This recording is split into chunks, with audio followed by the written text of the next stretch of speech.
Hello everyone.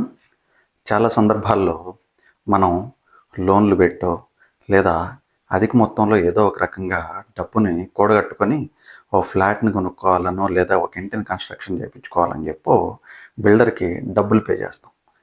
బిల్డర్లు పలానా time లోపల మీకు పొజిషన్ ఇస్తామని చెప్తారు. అలాగే ఏ టైప్లో కన్స్ట్రక్షన్ చేయబోతున్నాం అని చెప్పేసి ప్లాన్ని మీకు ఎక్స్ప్లెయిన్ చేస్తారు, అన్నీ చేస్తారు. కానీ తర్వాత వాళ్ళు ప్లాన్లో అంటే లేఅవుట్ ప్లాన్లో కానీ బిల్డింగ్ ప్లాన్లో కానీ చేంజెస్ చేసి ఉంటారు. అలాగే 2 ఇయర్స్లో ఇస్తా అన్న పొజిషన్ని 4 ఇయర్స్ తర్వాత ఇవ్వడానికి ట్రై చేస్తూ ఉంటారు. ఇంకా రకరకాల ఇబ్బందులు పెడుతూ ఉంటారు. అధిక మొత్తంలో ఇల్లీగల్ ఛార్జెస్ అన్నీ వేసేసి ఇంకొంచెం డబ్బులు పే చేయాలి, ఇంకొంచెం డబ్బులు పే చేయాలని చెప్తూ డిలే చేస్తూ ఉంటారు. ఇలాంటి సందర్భాల్లో మీరు కన్జ్యూమర్ కోర్టులో కేసును ఫైల్ చేయొచ్చు. దీనికి సంబంధించి సుప్రీంకోర్టు రీసెంట్గా ఒక జడ్జిమెంట్ని కూడా పాస్ చేసింది. ఎవరైతే ఇబ్బందులు ఫేస్ చేస్తున్నారో ఆ వ్యక్తి కోర్టును అప్రోచ్ అయ్యారనమాట. తర్వాత బిల్డర్ సైడ్ ఉండేటటువంటి అడ్వకేట్ చెప్పింది ఏంటంటే, ఇతను కన్జ్యూమర్ కిందే రాడు. ఎందుకు కన్జ్యూమర్ కింద రాడంటే, కొనుక్కున్న ఫ్లాట్లో ప్రజెంట్ ఇతను ఉండట్లేదు, ఇతను రెంట్ అవుట్ చేశాడు, అంటే వేరే వాళ్ళకి రెంట్కి ఇచ్చాడు. ఎప్పుడైతే ఒక ప్రాపర్టీని కొని వేరే వాళ్ళకి రెంట్కి ఇస్తారో అది కమర్షియల్ పర్పస్ కిందకు వస్తుంది.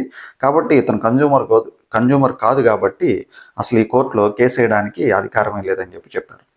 సుప్రీంకోర్టు దానికి ధీటుగా ఒక వ్యక్తి ఫ్లాట్ను కొనుక్కున్నప్పుడు ఏ బేస్ మీద కొనుక్కున్నాడు, ఏ పర్పస్ మీద కొనుక్కున్నాడు అనేది ఇంపార్టెంట్.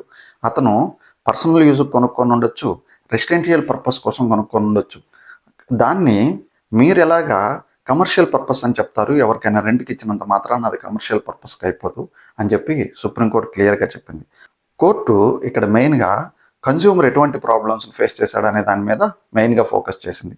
అంటే పొజిషన్ అనేది డిలే అయింది, అలాగే డబ్బులు అనేది ఇల్లీగల్ ఛార్జెస్ రూపంలో ఎక్కువ కట్టించుకున్నారు, లేఅవుట్ ప్లాన్లో చేంజెస్ చేశారు, దానికి సంబంధించినటువంటి నోటిఫికేషన్ కూడా కన్జ్యూమర్కి ఏమీ ఇవ్వలేదు.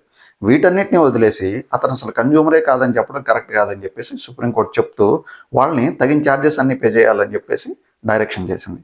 అంటే మీరు ఏదైనా ఒక ఫ్లాట్ను కొనుక్కునేటప్పుడు కానీ ఇంటిని కన్స్ట్రక్షన్ చేసుకునేటప్పుడు కానీ ఏదైనా ఒక బిల్డర్కి మీరు ఇచ్చినట్లయితే బిల్డరు రకరకాల ఇబ్బందులు మిమ్మల్ని పెడుతూ ఉంటే మీరు లోన్ పెట్టో లేదంటే మీకు ఉండేటటువంటి పలానా ఆస్తిని అమ్ముకోనో మీరు ఇన్వెస్ట్ చేసి ఉంటారు.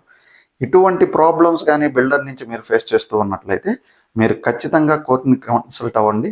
కోర్టు సరైన డైరెక్షన్ ఇస్తూ మీరు పొందినటువంటి నష్టానికి భర్తీ చేసేలా చేస్తుంది.